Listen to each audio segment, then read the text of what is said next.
Comenzamos Waldo Fernández Radio, un nuevo enlace legislativo hecho por y para los ciudadanos. Participa, haz lo tuyo, di tu opinión. Waldo Fernández Radio. Me ocupa lo que te preocupa. Lo que pasa en el Congreso del Estado de Nuevo León no es cosa fácil. Por eso desentrañamos el acontecer de cada semana y lo comentamos en un espacio donde se habla de todo. El ir y venir del Congreso, en la voz de uno de sus integrantes, el diputado local, Jorge Blanco. Escúchalo todos los jueves en punto de las 4 de la tarde, en Asuntos Generales. La orden del día comentada punto por punto. Asuntos Generales. El acontecer de Nuevo León, solo por Waldo Fernández Radio. Vamos a pasar lista. No faltes. Hay quienes todos los días comen, viven y respiran fútbol.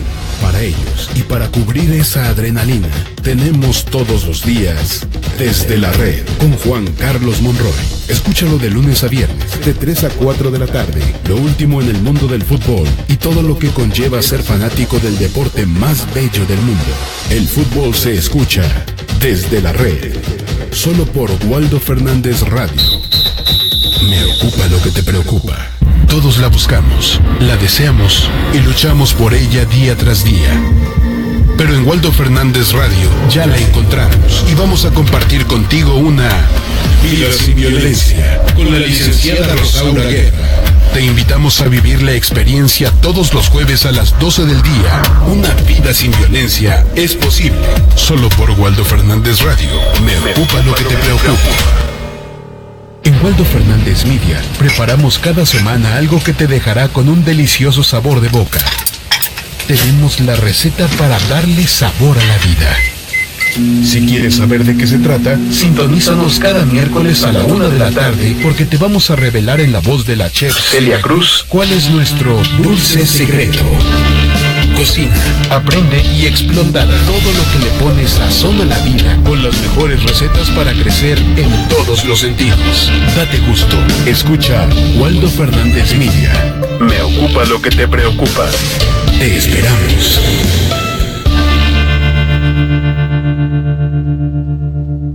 Subimos el volumen a los comentarios. La crítica se hace con información.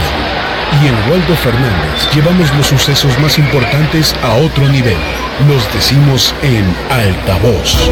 Todos los miércoles en punto de las 4 de la tarde con Luis Garnica. Participa con nosotros y haz que tu voz también se escuche. Si tienes algo que decir, dilo en altavoz. Y solo por Waldo Fernández Media. Me ocupa lo que te preocupa. La política no tiene medias tintas. Las cosas se deben decir como son. Por ello nosotros tenemos un programa donde las cosas se dicen de frente. Hablemos claro con Antonio Lomas. Todos los martes y jueves a las 10 de la mañana tenemos una cita para comentar los temas de la política que mueven a Nuevo León, a México y al mundo. Las cosas se tienen que decir como son y nosotros estamos para decirla. Waldo Fernández Radio. Me ocupa lo que te preocupa. La universidad es un cúmulo de conocimientos y de actividades que cada día generan movimientos, cambios, innovación y cultura. Por ello le damos paso a todos esos conceptos generados en nuestra máxima casa de estudios, la Universidad Autónoma de Nuevo León. Visión Universitaria. Con el periodista Mario Prado Cabrera. Cada miércoles en punto de las 11 de la mañana compartiremos y daremos cabida a quienes hacen grande nuestra universidad. Solo por Waldo Fernández Media. Me ocupa lo que te preocupa. Dicen que el buen juez por su casa empieza.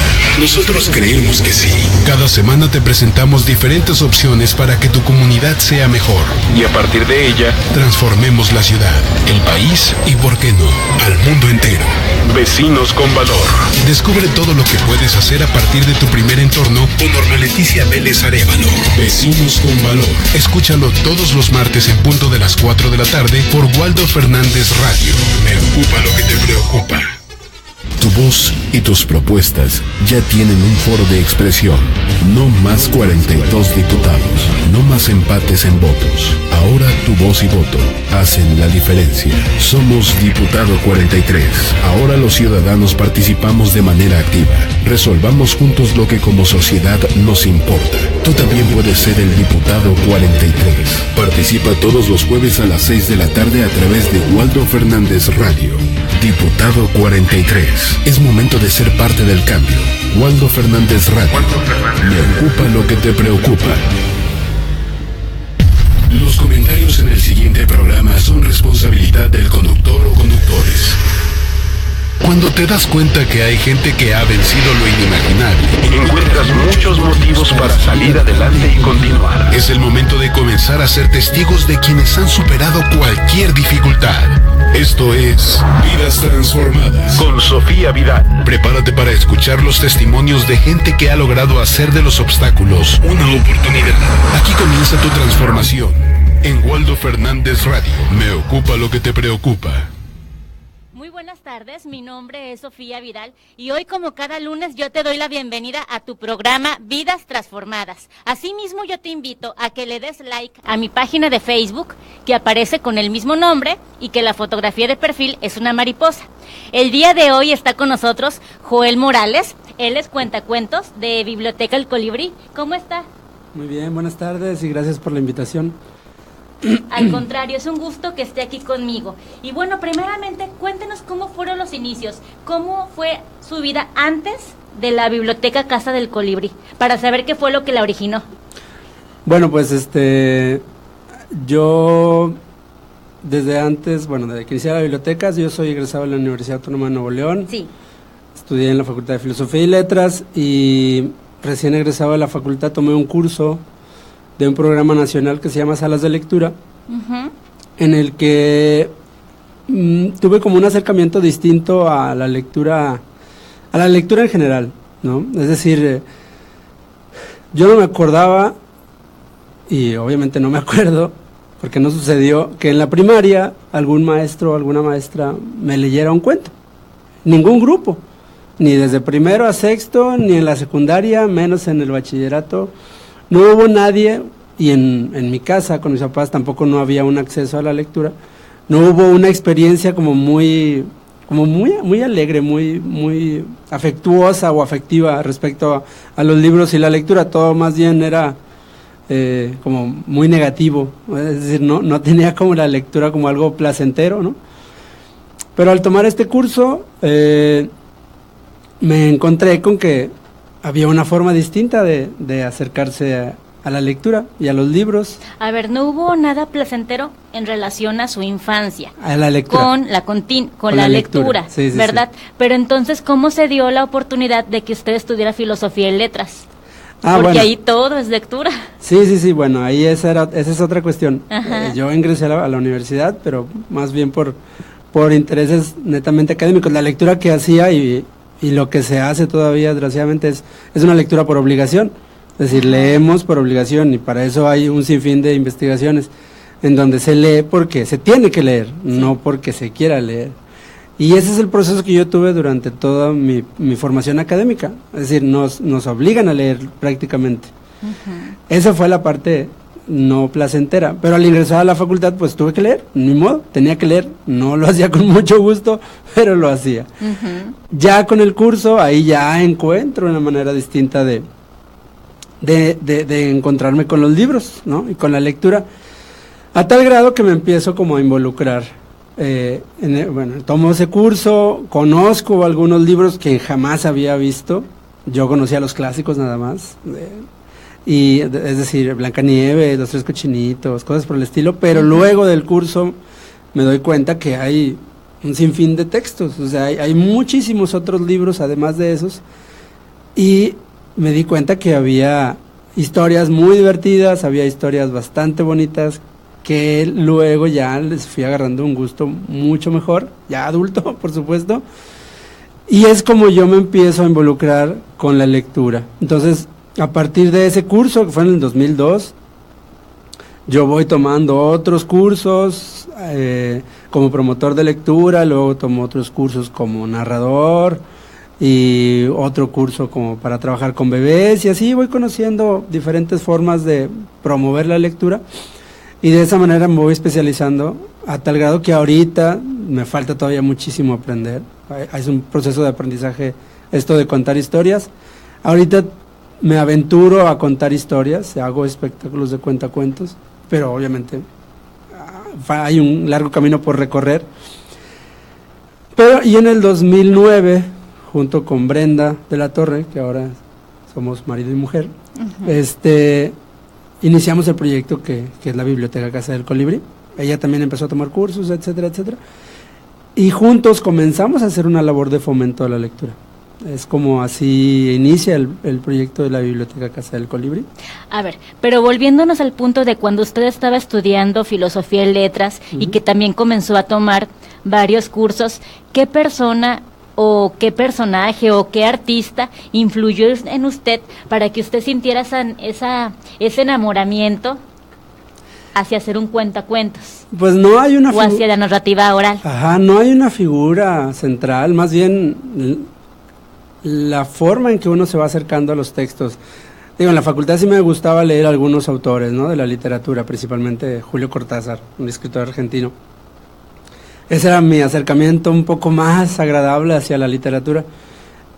Pero ya después, pues no hay una figura central, más bien es la forma en que no solo una, sino varias personas, que es quienes nos dieron los cursos, nos comenzaron a compartir una forma diferente de acercarse a la lectura. Y esa fue la forma por la cual usted se fue enamorando. Así es. ¿Verdad? Ya cuando usted se casa con la directora, ¿verdad? Porque usted está en vinculación y la directora viene siendo sí, la señora Brenda, así es su esposa.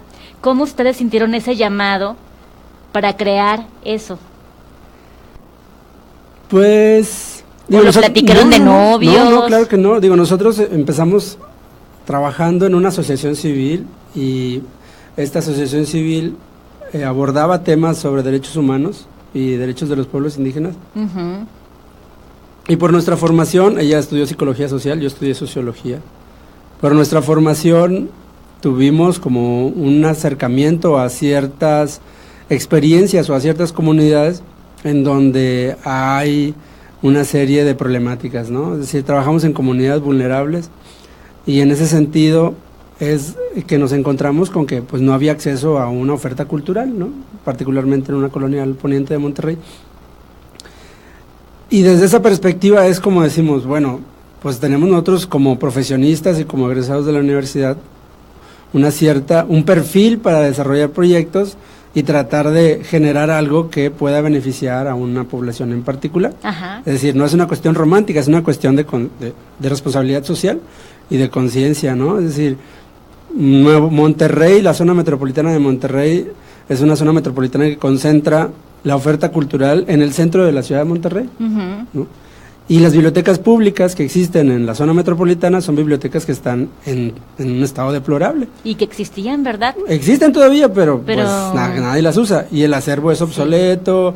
Y ya las bibliotecas públicas pues no son un punto de referencia para acercarte a la lectura, ¿no? Si no lo es la escuela, menos una biblioteca pública. Fíjese que desde que empezaron lo de las computadoras, ¿verdad? Como que se dejaron de usar las bibliotecas. Porque nosotros nos toca, cuando estábamos chicos, en la secundaria, en la preparatoria, nosotros sí acudíamos a bibliotecas. Pues sí, sería una cuestión para apoyarnos. Sí, de precisión. O sea, quisiera precisar, pues, las bibliotecas públicas sí se usan, pero para lo que se usan es para hacer tareas, ¿no? Y eso lo hacíamos nosotros. Yo me acuerdo que iba a una biblioteca pública, pero iba porque me encargaban ciertas tareas. Y iba a hacer las tareas. No iba a leer un libro y decía, mira, aquí está este libro, lo voy a leer a la biblioteca, ¿no? Entonces esa problemática todavía persiste en la actualidad en la mayoría de las bibliotecas públicas, ¿no? Y ahí fue donde ustedes sienten esa responsabilidad social. Y entonces estamos ante una problemática particularmente en el tema de el acceso a la lectura, ¿no? De las niñas y los niños y los jóvenes, bueno, de la población en general. Y es por donde nosotros comenzamos a ver que es posible desarrollar un proyecto de fomento a la lectura y con mayor razón desde una asociación civil. Le quisieron darle otro giro. Cuando ustedes comienzan con esa asociación civil, ¿de qué año más o menos estamos hablando? Árbol de todas raíces comenzamos en el 2008, perdón.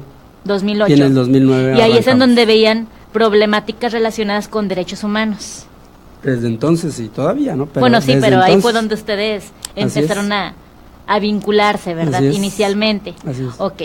¿Cuánto tiempo estuvieron ustedes trabajando con esa asociación? Nosotros estuvimos 2009, 5 años. 5 años, ok. Desde 2009 al 2014. Y ya ahí ustedes ya sienten la necesidad de crear Casa El Colibrí. Después de 5 años de estar en Árbol de Todas Raíces, seguí, y porque entramos a una maestría en la Universidad Autónoma de Nuevo León, pues el proyecto fue creciendo de tal manera que nos vimos en la necesidad ya de abrir un espacio propiamente, ¿no? Okay. Y tuvimos una biblioteca en Ciudad Guadalupe, en la colonia Adolfo Prieto, en donde ya pudimos desarrollar muchísimas más actividades de las que ya hacíamos de por sí. Ok, ya me comentó usted que para usted obviamente sintió esa necesidad por la responsabilidad social, ¿verdad? Porque usted considera que no se le daba el uso adecuado a la biblioteca, o más bien que no se le aprovechaba al máximo, ¿verdad? Exacto. Pero ¿por qué considera usted que es importante fomentar la lectura, aparte de esa responsabilidad social de la cual usted ya habló? Esa es la pregunta de los 64,000. Ajá. O sea, obviamente siempre la hacen. De entrada, porque aumenta nuestra capacidad o nuestro vocabulario. Las palabras son la herramienta principal para poder relacionarnos. El lenguaje es nuestra vía principal de comunicación. Y en la medida en que podamos tener la mayor cantidad en el dominio del lenguaje, es la forma en que nos podemos comunicar de una mejor manera. En segundo lugar, porque a través de ese lenguaje podemos comprender de mejor manera el mundo. Es decir, hoy en día recibimos mensajes desde cualquier soporte, no solamente de los libros. Ya está todas las plataformas digitales, en todos lados recibimos mensajes y es un bombardeo impresionante. Quien posea un dominio del lenguaje tendrá mayor capacidad de descifrar esos mensajes y tener mayor claridad a la hora de vincularse con personas, vincularse en cualquier medio, de ¿no? tomar Entonces, decisiones. La lectura posibilita que nuestra perspectiva sea más amplia, ¿no? Yo soy de la idea que no nos hacen ni más inteligentes ni menos inteligentes, simplemente nos abre un panorama distinto, ¿no? Amplio, diverso, nos acerca a la tolerancia, nos acerca al respeto, y eso posibilita que podamos conocer al otro o a la otra sin una barrera aquí, ¿no? Sí, de hecho, fíjese que me quedé pensando lo que usted comentaba, que cuando uno estaba chico, ¿verdad?, uno iba a las bibliotecas o uno leía, pero porque era forzoso leer, ¿verdad?, porque tenías que presentar un examen, porque te lo encargaron de tarea, ¿verdad?, pero no lo veías como algo divertido. Entonces ya cuando uno empieza, bueno, en mi caso, ¿cuál fue? Bueno, en mi caso fue, cuando yo estaba chiquita, fue Corazón Diario de un Niño. Ese fue el primer libro que yo leí. Y después mi papá me dio el de Aventuras de Tom Sawyer. En su caso, ¿cuál fue? Ninguno. Bueno, pero ya de adulto, que haya leído bueno, así adulto. ya, porque estamos hablando de libros así por placer, ¿verdad? No Sí. por un estudio. Sí, acá también habría que precisar que no solamente leemos libros. Y esa referencia de algo placentero que yo leía era una sección del periódico. Ah, ¿cuál leía usted? La de los monitos, por supuesto. Ah, claro, por supuesto. Entonces, Eso era levantarnos el domingo claro. tempranito y luego, ¿verdad? Esa era mi única actividad placentera de lectura de niño. Sí, es Nada cierto, más. tienes razón. Y las selecciones de Rider Digest. Ah, eso no sé. ¿Qué es eso, deporte? Es una revista, ¿no? Ah. Es una revista de esas noticias así medias extrañas. Ah, ¿sí? Pero no eran libros. ¿Por qué? Sí. Porque no había en mi casa. Es cierto, cuando nosotros nos levantábamos los domingos en la mañana, lo que veíamos mi hermano y yo era los monitos. Exacto. Ya se me Entonces, había olvidado eso. Nuestras primeras referencias de la lectura son las que tienen que ver con un aspecto afectivo, Sí. ¿no? Si hacemos lo que tú acabas de hacer, es como un recuerdo de tu primera relación con la lectura. Sí. En tu caso fueron libros, en mi caso no, pero lo que me dio siempre fue una parte afectiva, porque estaba en mi casa, estaba con mi papá, que siempre compraba el periódico y los domingos era con mayor razón, y entonces él estaba y yo agarraba él y yo me ponía a leer. Sí, claro. Entonces esa parte es una parte que uno va guardando ahí, y son de las, en mi caso, de las poquitas cosas agradables que yo tenía de la lectura. Fíjese que sí, ahorita que usted está diciendo del punto afectivo, es cierto, porque a mí me acuerdo que mi maestra Carolina, de 5º año de primaria, ella fue la que nos exigió, ¿verdad?, que tomáramos nuestro primer libro, y nos exigió que leyéramos ese libro. Yo no sé si mis compañeras lo hayan leído, pero Exacto. yo sí lo leí. Sí. Entonces, así va variando. Ajá. O sea, no siempre es la regla que nunca se les haya leído a nadie. Yo solamente digo que es la que prevalece, Claro. ¿no? Antes sí los maestros sí leían, los maestros más de antes, ¿no? Mi mamá me decía que sus maestros le leían, mi papá también me decía que sus maestros le leían. A mí, pues yo no me acuerdo, ¿no? A lo mejor ahí lo tengo bloqueado, pero no me acuerdo. Y así va variando un poco, ¿no? Y nosotros en la Biblioteca Casa del Colibrí hemos ofrecido cursos de capacitación sobre el fomento de la lectura, y a los chicos del servicio social que hacen el servicio social con nosotros, los capacitamos y hacemos esos ejercicios. A ver, ¿tú de qué te acuerdas cuando estabas muy pequeño y qué leías? Y pues así, sí, para que nazca lo afectivo. ¿para qué? Para decir, es que entonces yo sí leía. Algo pasó entre mi primera infancia y mi adultez, que en algunos casos permanece cercana a esa parte afectiva hacia los libros, pero en otros casos esa relación, conforme avanza la edad escolar, se empieza a ensanchar. Sí. Y algunos van perdiendo ese gusto que de niños y niñas tuvieron por diversas circunstancias. Para nosotros es importante recuperar esa memoria y decir, yo sí leía, ¿por qué ahora no? Pues por esto y esto, pero sí me gusta, nada más que lo tenía escondido allá en el fondo y no me acordaba. ¿Verdad? Pues sí, porque aparte aparecieron otras situaciones como la televisión, mil cosas, distracciones, ¿verdad? El trabajo y la vida cotidiana, etcétera. Pero sí nos gusta leer, ese es el punto, sí nos gusta leer. Oiga, y cuando ustedes ya inician lo que viene siendo Casa El Colibrí, ¿ustedes iniciaron de lleno en ese espacio físico? Sí. Empezamos en ese espacio gracias a una buena amiga que se llama Dulce Caballero. Ella fue la que les prestó. Ella fue la que, pues rentábamos la casa. Eso sí, fue un proyecto muy bonito gracias a ella y a su familia que estuvimos ahí durante 2 años. Y en ese lugar ya entramos, sí, como tú dices, de lleno, porque a la casa la habilitamos con un acervo. Gracias a Dulce pudimos colocar un mobiliario básico de tatamis en el piso.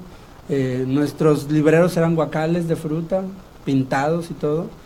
Y entonces la casa está muy bonita, y ahí es donde la habilitamos como biblioteca, y además de biblioteca empezamos a generar una oferta cultural de funciones de cine, de cuentacuentos, de obras de teatro, de conciertos musicales, de espectáculos de pantomima, de un sinfín de cosas que permitieron acercar a vecinos, a vecinas, no solo de esa colonia, sino de colonias aledañas, y empezaron a reconocer el lugar como un lugar de convivencia. ¿Cómo consiguieron esas alianzas? ¿Con los cuentacuentos, con los conciertos, con las pantomimas? Pues por la experiencia. ¿La misma gente se fue acercando con ustedes? Pues la misma experiencia que nos ha dado estar vinculándonos con otros grupos artísticos que realizan también labores, así como la nuestra, de fomento tanto de la lectura o como difusión cultural, o compañías de teatro que nos hemos encontrado en otros tantos eventos y en los cuales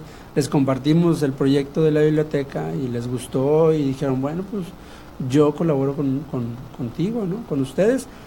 Y el 90% de las actividades que hicimos ahí, ninguna de las compañías, ninguno de los grupos o artistas nos cobró un quinto. Era voluntario. Era voluntario, y era porque creían en un proyecto que puede estar sustentado por la misma ciudadanía, ¿no? ¿Cómo no?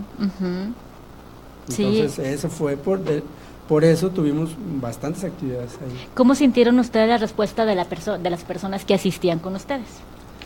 Valga la redundancia. Sí, no, claro, pues bastante gratificante, en el sentido en que en esa zona pues no existía ninguna biblioteca, y la única que estaba ahí era una biblioteca pública, que no daba un servicio y que estaba semi-abandonada. Y entonces lo que encontraron en la Biblioteca Casa del Colibrí fue un espacio para convivir, primero, en segundo para encontrar una oferta de actividades que era beneficiosa para los adultos, papás, mamás, y que sobre todo se dieron cuenta que era beneficioso para sus niños, ¿no?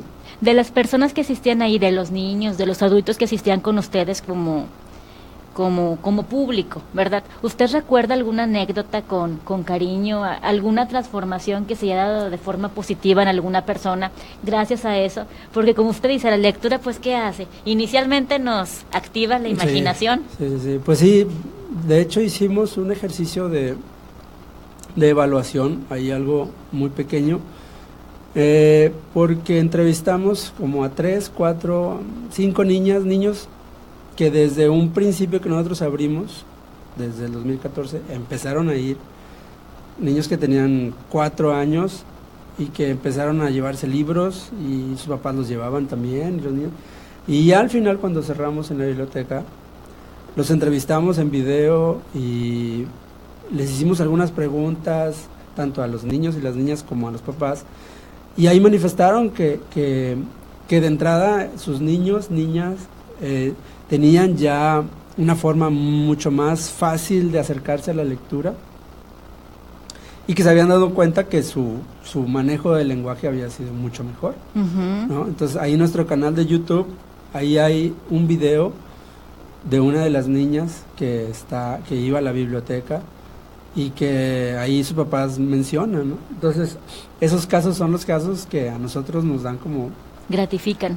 Claro, porque está evidenciado que lo que nosotros hacemos tiene un impacto positivo en las personas que asisten a una biblioteca, y creemos que no solamente en la nuestra, sino en cualquier biblioteca que tenga un plan y una metodología de trabajo, puede ser efectivo el resultado en la población. Ahora, en las personas existió un impacto positivo, pero en ustedes, ¿cómo se transformó sus vidas a raíz de estar ahí? Pues abonó todavía mucho más a lo que nosotros ya habíamos estado haciendo. ¿Por qué? Porque llevamos a la práctica cosas que habíamos estado ideando durante algunos años, sí, y que materializamos ahí, y abonó en más aprendizaje, en una experiencia bastante gratificante, porque pudimos constatar que la lectura posibilita lo que nosotros habíamos ideado, ¿no?, en el proyecto. Y fue gratificante porque empezamos a conocer a personas que jamás habíamos visto, que de pronto llegaban y que de pronto ya luego se convertían en alguien que conocíamos y empezábamos a convivir, y que además ellas empezaban a dar ideas, y eso nos dio una experiencia muy enriquecedora, a tal grado que pues sustenta lo que nosotros hacemos, ¿no? Claro, es decir, cómo no. Comprueba que la lectura, que los libros hacen que las personas nos encontremos, y que cuando nos encontramos y queremos hacer algo por nuestra familia o por nuestra comunidad, pues es viable, es factible. Que nos encontremos y que nos alejemos de las cuestiones negativas.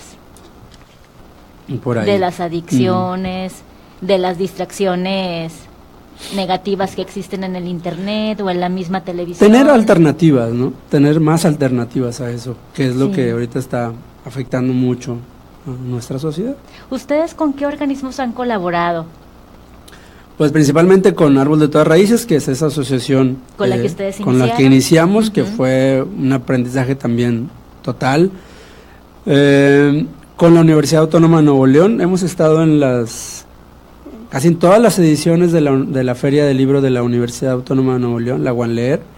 Ahí hemos participado con un stand, hemos participado con talleres, hemos participado con espectáculos de cuentacuentos.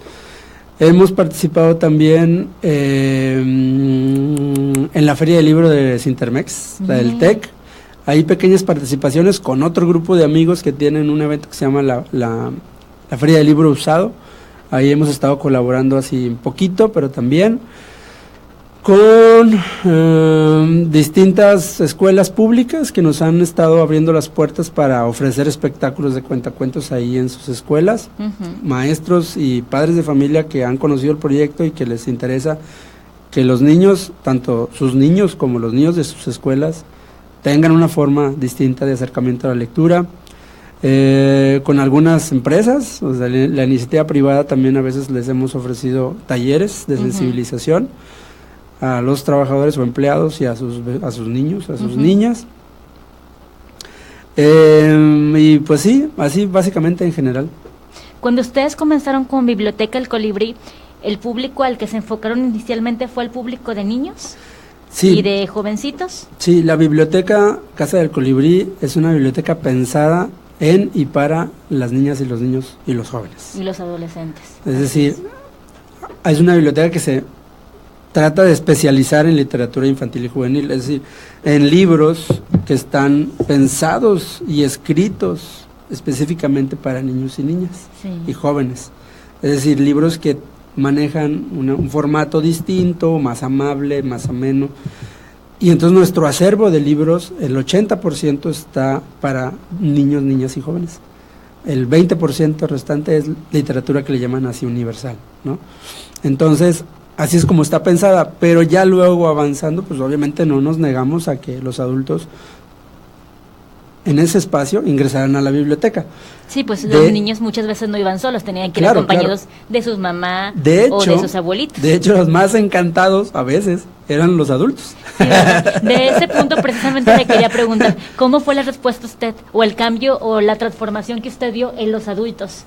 Pues no lo evidenciamos, pero sí nos parecía que surtía el efecto que surtió en nosotros, tanto en mí como en Brenda, de decir, caray, ¿a poco esto dice aquí? Ay, se quedaban sorprendidos. Ay, sí, mira qué bonito libro. Ay, déjame lo leo. Y luego ya se quedaban ahí a leer. Entonces, como que ellos también así, ay, mira qué padre, ¿a poco existe todo esto? Y pues sí, el asunto es que no hay bibliotecas pensadas en ese sentido. Estaba leyendo en su página que ustedes tuvieron una experiencia con la obra de teatro El Principito y el Aviador. Sí. ¿Qué tal, cómo les fue en aquella ocasión? Pues bueno, esa es la compañía Foco Teatro. Sí. Es una compañía de aquí de Monterrey con bastante trabajo, de mucha calidad, y esa compañía montó, pues hace una adaptación del Principito, sí, se llama El Principito del Aviador. Pues esa compañía inauguró, bueno, se presentó en la inauguración de la Biblioteca Casa del Colibrí, y pues bueno, esa obra es una obra que sintetiza de una manera bastante ágil toda la obra del Principito, que aun y cuando es una obra dirigida a público adulto, no es para público infantil. Orlando Tovar, que es uno de los que trabajan en la compañía, hizo un trabajo de tal manera que la obra es bastante dinámica y bastante agradable, que le encanta a niños y adultos y a todo el mundo, entonces bastante bien que nos fue ahí con ellos. ¿Cómo no? Y el curso que dieron de verano, Vamos Todos a Leer. Eso fue en el 2014, si no me equivoco. Sí. Pues bueno, hubo una respuesta bastante buena por parte de los vecinos de ahí de la comunidad. Y pues bueno, fue una semana, si no me equivoco, 2 semanas en donde se programaron varias actividades. Y pues en ese sentido, lo que te decía ahorita, como no existía en esa zona como una oferta cultural, tuvimos actividad así completa durante las 2 semanas y una respuesta bastante favorable por parte de los niños y pues de los papás, que tuvimos como el respaldo. Siempre tuvimos el respaldo de las mamás y los papás en las actividades que estuvimos haciendo ahí. De hecho, fíjese que esta Erika Charles nos está comentando que también los talleres estaban bien bonitos. Erika, sí. Saludos a Erika. Sí, así es. ¿Ustedes cuál es uno de sus sueños con los que ustedes quieren cristalizar a través de Casa el Colibrí? Híjole, no me toquen esa canción, eso es lo más difícil. Ya sé, ¿verdad? No, pues deben tener infinitamente sueños, ¿verdad? No, está bien, y van eso es bueno, eso nos conforme permite, las experiencias. Exacto, eso nos permite seguir viviendo. Pues tener un espacio otra vez, volver a tener un espacio, un lugar en donde podamos aumentar el acervo de literatura infantil y juvenil, consolidarnos como la única biblioteca especializada en literatura infantil y juvenil y dirigida a público infantil y juvenil, en donde podamos, además de tener el espacio, multiplicar lo que hicimos en Adolfo Prieto, es decir, incidir en la comunidad, ser una herramienta para que la comunidad se acerque y se encuentre y podamos convivir de otra manera y podamos encontrar formas alternativas a la violencia. Sí. Y educarnos en la paz y todo eso, ¿no? Es decir, ser un referente, ese es nuestro sueño, ser un referente de que la lectura puede posibilitar construir comunidad. Ese es el mayor sueño. ¿Cuándo dejaron ustedes de tener ese espacio físico? En el 2016, hace año y medio. Hace año y medio. Y en este año y medio, ¿cómo le han hecho ustedes para poder continuar con este proyecto tan maravilloso? Ese fue el aprendizaje. ¿El reto? Sí, claro, el aprendizaje de estar 2 años ahí físicamente en la Adolfo Prieto, fue que todo nuestro proyecto se sistematizó, es decir, creamos un plan de trabajo, creamos estrategias de trabajo, creamos proyectos de trabajo, que eso nos permitió tener, digamos, como una radiografía y una brújula de qué es lo que estamos haciendo y para qué lo estamos haciendo. Sí. Es decir, generamos un documento que nos orienta hacia lo que queremos hacer y hacia lo que queremos lograr. Es decir, no estamos improvisando nada. Ese fue el aprendizaje que tuvimos. Entonces eso nos ha facilitado y nos ha ayudado a que eso lo podamos replicar o implementar en otros espacios, ¿no? Es decir, generamos una oferta de talleres y esos talleres a nosotros nos posibilitan, oye, ¿sabes qué? Hay una escuela que quiere un espectáculo de cuentacuentos, bueno, pues entonces vamos a un espectáculo de cuentacuentos. O una institución quiere un taller, bueno, pues ya tenemos el taller, puede que lo demos igual, puede que lo adaptemos a las necesidades de esa institución y lo realizamos. Que quieren una capacitación, pues bueno, damos una capacitación. Que quieren que en otra comunidad se replique la experiencia de la Biblioteca Casa del Colibrí, pues buscamos a las personas de esa comunidad para capacitarles y darles las herramientas para que esa misma comunidad lo pueda hacer como lo hicimos nosotros, ¿no? ¿Cómo han sentido ustedes la respuesta? ¿Sí se les han abierto las puertas fácilmente o sienten que existe alguna limitación al respecto? En relación a qué? Porque usted nos comenta que a partir de que ya no tuvieron ese espacio físico, ustedes tuvieron que buscar ahora sí la forma de presentar ustedes sus proyectos, ¿verdad? Con escuelas, con bibliotecas, con espacios, ¿no? Que ya ustedes ya se trasladaban y ustedes ya acudían y presentaban. Pero ustedes, ¿cómo han sentido la respuesta de esa parte hacia ustedes? Pues sí ha sido complicado. Obviamente cuando estábamos ahí en Guadalupe nos contactaban vía redes sociales y algunas escuelas, no solamente de esa zona, sino de otras, algunos grupos programaban visitas a la biblioteca. Sí. Es decir, teníamos visitas escolares, una cosa así muy impresionante. O sea, qué bonito, ¿no? Qué sí, impresionante. Claro, una biblioteca tuviera visitas escolares, esa parte estaba muy padre. ¿Cómo no? Eso obviamente ahora no existe porque no tenemos un lugar.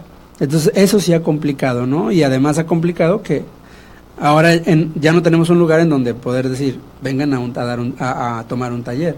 Ahora es buscar, y eso, es buscar un lugar, etcétera, etcétera. Eso sí ha complicado un poco. No se nos cierran puertas, simplemente es un poco lento.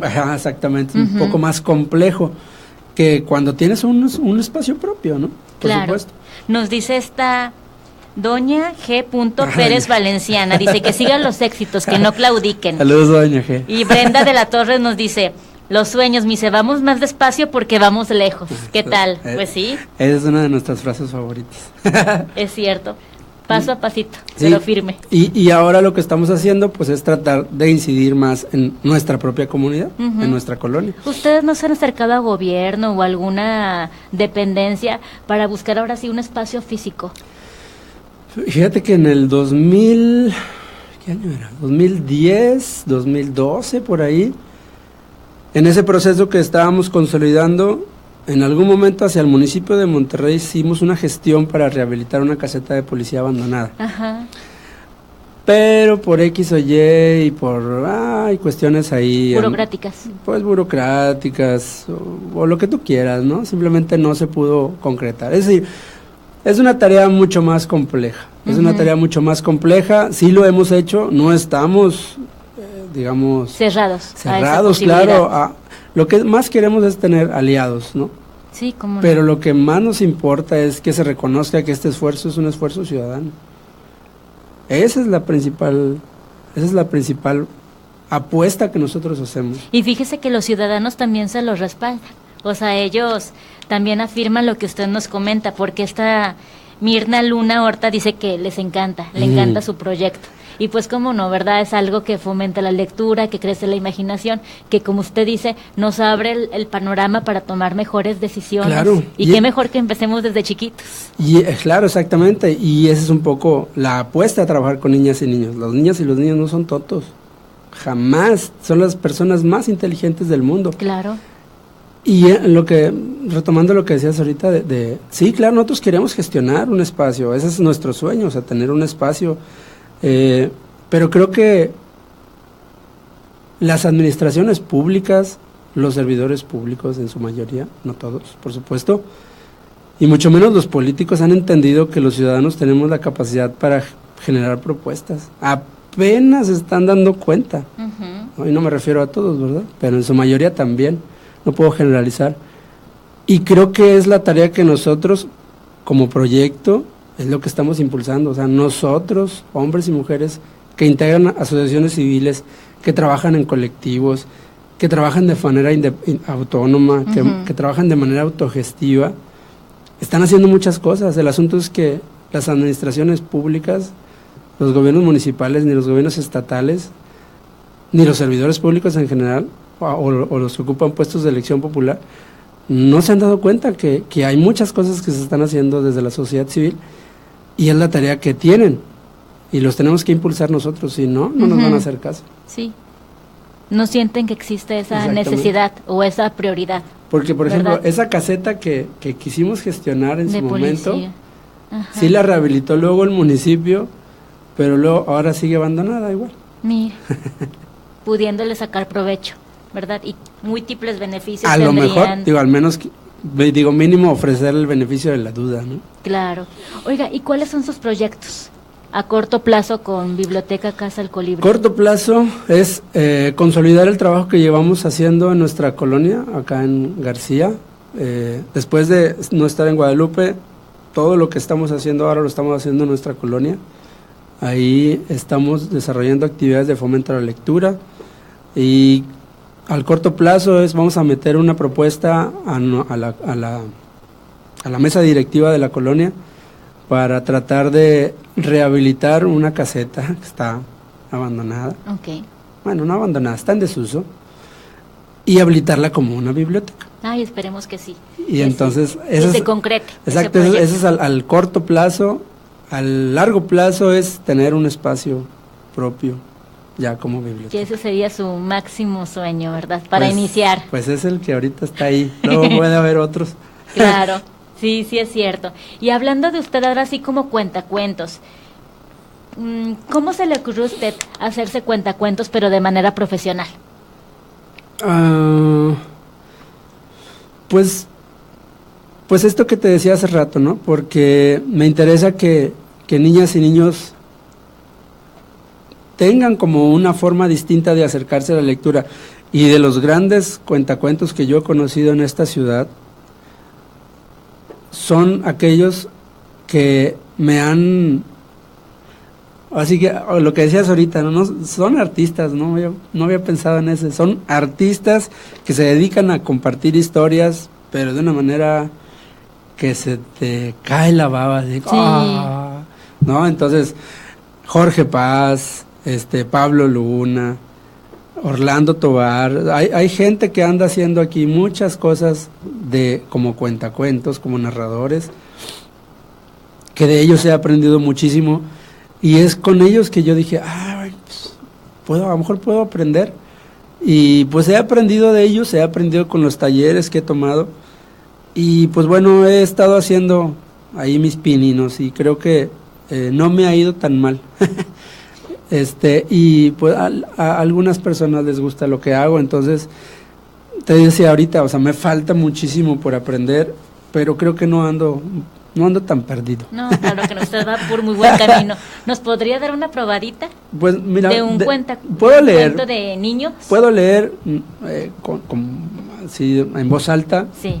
No podría contar un cuento, pero sí, como no, puedo leer un cuento que se llama El peinado de la tía Chofi. El peinado de la tía Chofi lo escribió Vivian Mansur, es un libro del Fondo de Cultura, es un cuentito muy corto, que es esta parte de la literatura infantil que uno descubre y dice, mira qué cosas tan padres hay aquí. Entonces, lo voy a leer. Muchas gracias. Dice, el sábado fuimos a una boda. A mí no me gustan las bodas, pero a mi tía Chofi le encantan. Durante varios días se arregla, se acicala y se viste con plumas, pieles, piedras y guantes. Pero hay algo que siempre me quita la respiración, su peinado. Y ese cuando hay una boda, primera comunión, 15 años o funeral, mi tía Chofi hace una cita en el salón de belleza Elodia. En ese lugar, la señora Elodia realiza el milagro. Agarra los pocos pelos rojos de mi tía, que ya está medio calva. Después los lava, los seca, los estira, les hace crepé, los extiende y lo soba hasta transformar la escasa cabellera de mi tía en un edificio de fantasía de varios pisos, con rulos, rizos, caireles y rosetones. Lo hornea durante algunas horas en el secador y después lo rocía con 7 litros de laca para darle firmeza y sostén a su creación. El día de la boda, mi tía llegó a nuestra casa con un peinado que medía 2 metros de altura. Se veía impresionante. Cuando abrimos la puerta para salir, se escuchó un zumbido. Al levantar la vista al cielo, descubrimos un bicho que se acercaba volando a toda velocidad. ¿Qué es eso?, preguntó mi mamá. Yo sé lo que es, aclaré triunfal, cuando lo pude distinguir más de cerca. Es un mayate. ¿Y eso qué es?, interrogó mi hermana. Un mayate, les informé, es una especie de escarabajo, pero un poco más rechoncho, chaparrito y escandaloso. Y fíjese qué curioso, el mayate era del mismo color rojo brillante que el cabello de mi tía. El insecto voló en picada y ¡zum!, se zambulló en el peinado. ¡Ay, qué asco!, gritó mi mamá. ¡Ay, qué susto!, berrió mi hermana. ¡Ay, qué barbaridad!, se histerizó mi tía. Quítenmelo, pero sin descomponer el peinado, advirtió. Nos asomamos temerosos a las profundidades de la selva roja. Ya lo vi, dijo mi papá. Está un poco aturdido y mareado por el olor de la laca. ¡Sal de ahí! El mayate no obedeció. Le metimos un lápiz, hurgamos con el dedo, le soplamos, nada. El peinado seguía intacto y el insecto seguía adentro. De nada valieron súplicas, amenazas, ni los más rudos procedimientos. Ni modo, se impacientó mi papá. Se nos hace tarde, tendrás que ir con eso. Mi tía, aunque nerviosa, sabía que no tenía otra alternativa. La fiesta transcurría normalmente, pero mi tía se sobresaltaba a cada rato. Cuando terminamos de cenar y empezó la música, mi tía ahogó en grito. ¿Qué te pasa?, le pregunté. Creo que el escarabajo está bailando, susurró. Me asomé al peinado y efectivamente el escarabajo rojo estaba bailando el primer vals de la noche. Observé fascinado que el merengue del pastel de bodas tenía grandes semejanzas con el peinado de mi tía. Llegó el momento de felicitar a los novios. Mi tía se levantó, como todos, y al abrazar a la novia, el escarabajo decidió volar en el interior del peinado. ¿Qué ruido es ese?, preguntó la novia, algo asustada. Parece que viene de la cabeza de tu tía. Es mi aparato para la sordera, respondió ella con una sonrisa de pánico. Entonces sucedió lo peor. El escarabajo se asomó, salió del peinado, caminó por la superficie y zumbó malévolamente. ¡Zum! En el peinado de la tía Chofi hay un animal, gritó la novia. A mi tía, del horror, se le erizaron los pelos y el peinado se desbarató. La orquesta interrumpió la melodía que estaba tocando. El escarabajo salió disparado, ¡fum!, dio 3 vueltas zumbando por el aire y aterrizó en la falda de una señora. El escarabajo resbaló y al cabo de 1 minuto salió muy impresionado. Parece que después de lo que había visto tenía ganas de brindar, así que se echó un clavado en una copa de champaña y nadó un poco. Fue la mejor boda que he asistido. En la siguiente invitación que tuvimos, mi tía Chofi, para evitar problemas, se compró un sombrero nuevo. ¡Y qué sombrero! Pero lo que sucedió con el sombrero de la tía Chofi se los contaré en otra ocasión. Ay, qué bonito. ¿Sabe que me encanta lo de los cuentacuentos? Cuando yo estaba chiquita yo estudié declamación, entonces por eso siento mucho cariño. Bueno, esta sí es una lectura en voz alta, no propiamente, no es una narración. Y en la lectura en voz alta se hace toda esta modulación y se le da otro sentido. En la narración, el cuentacuentos lo que hace es que no utiliza el texto, simplemente va enlazando la historia. Ajá. De hecho, le iba a preguntar, ¿qué papel tiene el lenguaje no verbal para un cuentacuentos? No, pues básico, fundamental. Sí, ¿verdad? sobre todo bueno, los desplazamientos, moverse, interactuar un poco con el público, acercar al público, y también un poco las gesticulaciones, ¿no? Los ademanes.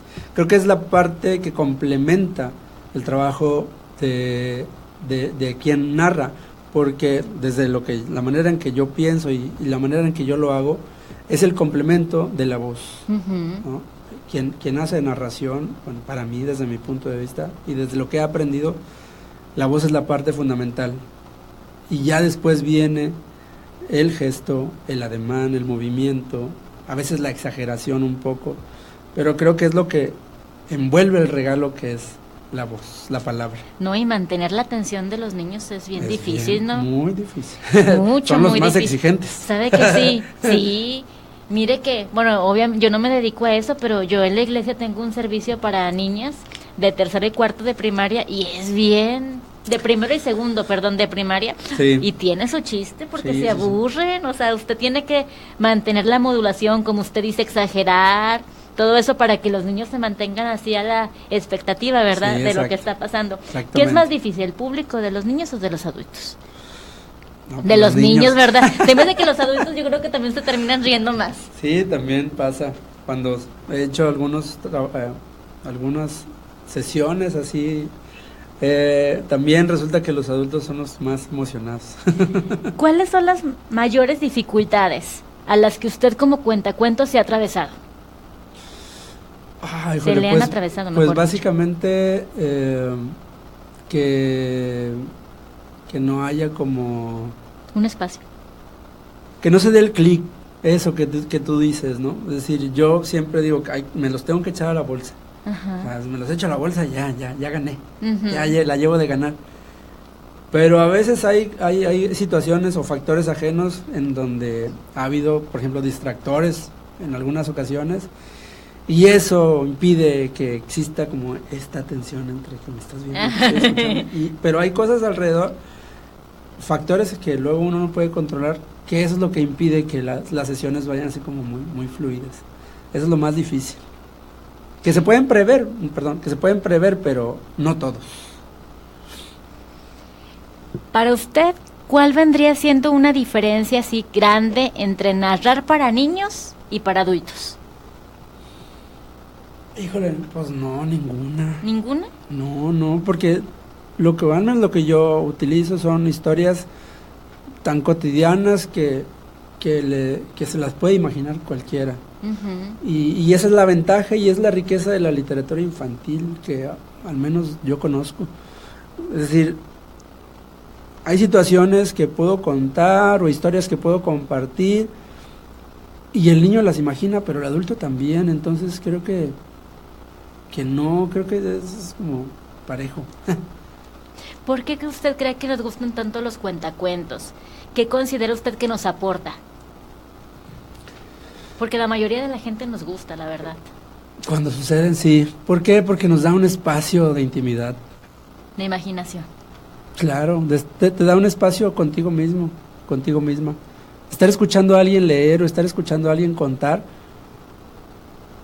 te da la posibilidad de escucharte, de verte De imaginar. y de imaginarte lo que estás escuchando. Y entonces es un espacio íntimo tuyo. Es un espacio que ahorita, y aquí va la respuesta desde mi punto de vista, ahorita, y un espacio de silencio. Ahorita, hoy en día, en nuestra vida cotidiana, no hay espacios de silencio y No. tampoco hay espacios de intimidad. No. La intimidad en el sentido de escucharnos nosotros, ¿no? Y darnos un espacio para nosotros mismos. De hecho, muchas veces se va de verdad. Entonces ahorita es difícil tener eso, y cuando sucede un espectáculo como de narración o una obra de teatro, cosas por el estilo, a veces hasta ir al cine, es cuando estás así como que, mira, soy yo y estoy viendo o estoy escuchando. Y en ese sentido los espectáculos de narración, de cuentacuentos, dan eso. De hecho, ahorita que usted estaba narrando el peinado de la tía Chofi, yo me imaginaba, porque decía al principio que no tenía pelos, que tenía 3 pelos, dije, ay, ¿cómo le habrá hecho para, verdad? Porque uno aunque seas adulto, Claro. dentro de tu imaginación vas pensando, si tenía 3 pelos, ¿cómo le hizo para hacerlos largos y después darles crepé y que fueran como 2 pisos? Exacto, pero lo haces posible. Sí, todo eso se... Te lo imaginas, Claro, con 3 pelos, se pueden hacer 1000 cosas. Esa es la belleza que tiene un cuentacuentos, ¿verdad? Entonces, eso es lo que hace que guste. Es decir, uno tiene el poder, ahora sí que parece como muy choteado, pero el poder de la imaginación. Claro. ¿Cuál es su cuento favorito? Ay, híjole, espérate, así tan directa. Ajá. Ay, ¿cuál? Pues hay uno que es el primero con el que me acuerdo que me acerqué en esta parte agradable que se llama Julieta y su caja de colores. Julieta y su caja de colores. Sí, es un cuento bastante simple, pero muy bonito. ¿Y está chiquito? Mucho. Es cortito, sí. ¿Y no lo trae ahí de Híjole, casualidad? no. Ay, qué lástima. No, porque estaba en el acervo de la biblioteca y luego ya no sé dónde quedó. Los prestaba. Hay muchos libros que prestamos y ya no supimos de ellos. Bueno, pero lo bueno y la belleza del internet, ¿verdad? Ah, sí. De Santo Google, que ahí se busca. Bueno, no sé, pero ¿no? En la librería sí está. Ahí sí Ujú. lo puedo comprar otra vez. Pero ese es el primer libro con el cual yo me acerqué a la literatura y es... De los que trae aquí, ¿cuál más nos quiere compartir usted? Que también le guste, que sea su favorito. Ya desafortunadamente ya el tiempo ya nos está por premiando. Terminar. Voy a leer, es que también además no solamente están los cuentos, sino está también la poesía y me gustaría como leer este es un librito que se llama Si ves un monte de espumas y otros poemas, Ujú. que es una antología de poesía infantil hispanoamericana, es decir, poemas escritos por grandes autores y autoras, pero dirigidos a niños y niñas. Ajá, muy bien. Entonces, me gustaría leer uno o dos, si me lo permites. Claro que sí, adelante. Es un gusto para nosotros. Y el libro está bien padre, me gusta mucho porque este libro se divide en poemas para el día, o sea, para que los pueda uno leer en el día. Sí. Aquí está. Ah, y también hay Y poemas está para la noche. El libro dividido exactamente, en poemas para la noche. Mire, qué bien. Entonces voy a leer uno del día que se llama Por el Alto Río. Y pues bueno, la poesía para niños y niñas nosotros lo promovemos porque es como muy melódica. Entonces recuperamos mucho que la tradición de nuestros padres, bueno, mis papás y mis abuelos, eran las retahílas o las canciones. Las canciones de cuna y todo eso son cuestiones fonéticas, sonoras, que ayudan a los bebés no solamente a calmarlos, sino a escuchar y a estimular ya la palabra. Entonces, si alguien puede recuperar todo lo que le enseñaron sus abuelos y sus papás, hay que hacerlo. Claro. Y la poesía está un poco pensada así. La poesía es muy musical.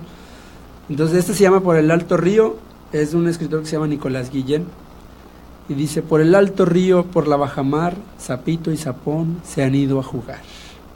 En una barquita de plata y cristal, ayer por la tarde los vieron pasar.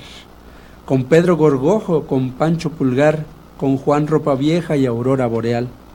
Qué suave era el viento, qué azul era el mar, qué blancas las nubes en lento vagar, qué alegres las islas de rojo coral. Por el alto río, por la bajamar, Sapito y Sapón se han ido a jugar. Mire, qué bonito. Y ya para despedirnos, aquí vienen textos de Amado Nervo, de Gabriela Mistral, de grandes escritores latinoamericanos o hispanoamericanos. ¿De Amado Nervo cuál le gusta a usted? Híjole, de Amado Nervo ahorita no me acuerdo, pero quiero leer uno de Eliseo Diego. Se llama Cuando duermo. Este es un poema para la noche. Dice: de noche, cuando me duermo, ¿qué cosas hago de noche? Si me trepo hasta la luna, no habrá quien me lo reproche. Jinete sobre un totí, viajé una vez por la sierra, y en un submarino azul llegué al centro de la tierra. Un dragón de niña hambriento maté una vez por mi niña. Lo más extraño es comerme sabrosos sueños de piña. Cosas que jamás he visto y otras que bien pudiera. Cuando me duermo de noche, nunca sé lo que me espera. Y bueno, ese es otro de los grandes libros que nos gusten. Muchísimas gracias por compartirnos esto. Le quiero preguntar algo. ¿Cómo se puede transformar la vida de un niño a raíz de que comienza a asistir a ver a Cuentacuentos? Pues yo creo que muy probablemente niño o niña que vaya a ver espectáculos de cuentacuentos o narración oral se va a dar cuenta que hay muchas historias y que esas historias van a ser muy divertidas y que probablemente se las va a encontrar en los libros.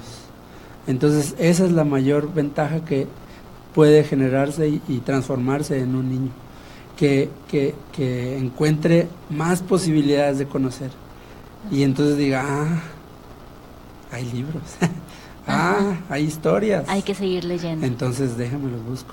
Entonces padre, eso ¿verdad? creo que puede suceder, es muy probable que suceda. Para usted como cuentacuentos, ¿cuál ha sido su máxima satisfacción que ha tenido ahora en su carrera? Personalmente, Sí. pues conocerme más, a lo mejor es como conocerme más yo, es decir, ahora sé que puedo expresar algunas cosas que antes no sabía, no solamente verbal, sino físicamente. Ajá. Entonces me ha permitido tener una expresión corporal mucho más de la que tenía antes. Antes yo era muy seco y así, todo serio. Digo, ahora no es que sea así súper alegre, pero sé que puedo expresar muchas cosas y no solamente en el ámbito de la narración y el cuentacuentos, sino en el ámbito de mis relaciones personales, ¿no? En la parte de afectividad me ha ayudado mucho a saber transmitir y expresar lo que siento, ¿no? Entonces eso me ha transformado mucho. Sí, cómo no, ¿verdad? Sí. Fíjese todo lo que él ha logrado entonces gracias a hacer un cuentacuentos. Gracias a leer. A leer. Soy otra persona, totalmente. ¿Con qué mensaje desea que se quede la audiencia de esta charla que tuvimos? Pues que se den la posibilidad de buscar y encontrar actividades que tengan que ver con el fomento de la lectura. En Monterrey hay algunos espacios que lo ofrecen, no hay muchos, desgraciadamente, para público infantil. Entonces que papás, mamás, jóvenes o niños que estén escuchando se den una opción, una oportunidad. A mamás, papás que tengan bebés, que les lean desde el embarazo, desde la cuna, eso es valiosísimo. Entonces creo que se den la oportunidad y no se queden solamente con, sí, leer, claro. No, háganlo y ya luego deciden si sí o no. Excelente. Ya. ¿Sus redes sociales? Pues la página en Facebook de la Biblioteca Casa del Colibrí, que está así, Biblioteca Casa del Colibrí, y el canal en YouTube, que es igual, Biblioteca Casa del Colibrí. Ahí estamos para cualquier comentario, queja, sugerencia, invitación a cenar o a comer, a desayunar, gratis. Ahí estamos. Perfecto. Oiga, Joel, pues le agradezco mucho su tiempo, No, su hombre. disposición por haber estado aquí con nosotros. No, al contrario, estuvo muy bonito, me gustó mucho y gracias. Y muchas gracias por compartirnos No. los cuentos. A ustedes. Bueno, amigo, los esperamos, si Dios quiere, el próximo lunes en Vidas Transformadas, en punto de las 7 de la noche. Continúen, por favor, con la programación de Waldo Fernández Media, y de antemano, gracias al licenciado Waldo por el espacio permitido. Que tengan un excelente inicio de semana. Hasta luego. Tenemos la plena seguridad de que tu vida sufrió un cambio muy intenso y muy pronto serás una más de nuestras vidas transformadas. Te esperamos el próximo lunes a las 7 de la noche con más ejemplos de superación y lucha por la vida. Vidas transformadas. Con Sofía Vidal, el cambio verdadero está en Waldo Fernández Radio. Me ocupa lo que te preocupa.